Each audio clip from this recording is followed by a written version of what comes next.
திருப்பாவை பாசுரம் 4. அறவழியில் நடப்பதை சென்ற பாசுரத்தில் கண்ட நாம் இனி 4வது பாசுரத்தில் கடலின் உப்பு தண்ணீரும் பரமனின் சங்கல்பத்தால் நன்னீராகி உலகு வாழ பொழியும்படி கூறுகிறாள் ஆண்டாள். பாடலை பார்த்து பின் அவர் கூற வரும் கருத்தினை காண்போம்.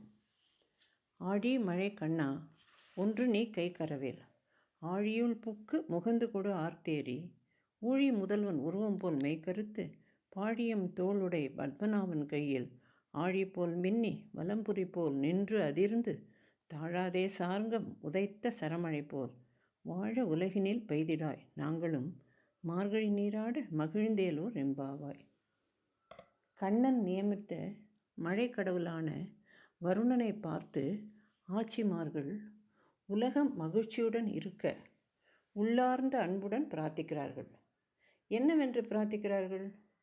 பகவானுடைய கல்யாண குணங்களாகிற பெரிய சமுத்திரத்திற்குள் நுழைவது போன்று உப்பு கடலில் புகுந்து அங்கிருக்கும் உப்பு நீரை மொண்டு திருமாலின் திருமேனி போல் கருத்து மேகமாக மாறி உப்பு நீரை தித்திக்கும் நீராக அவன் சங்கல்பத்தால் மாற்றி அவன் கரங்களில் மின்னும் சக்கரம் போல் மின்னி சங்கம் போல் அதிர்ந்து இடி முழங்க வில்லாகிய சார்ங்கம் வீசிய பானங்கள் போல் கருணையோடு உலகினர் வாழ நல் மழை பொழிந்திடுவாய்.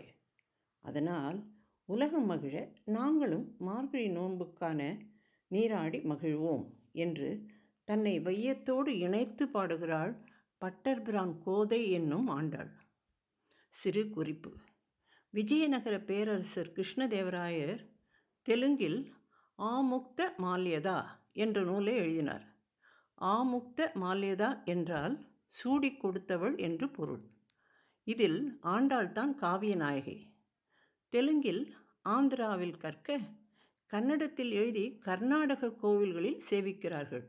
நாமும் சேவிப்போம். ஆண்டாள் எம்பெருமானார் திருவடிகளே சரணம்.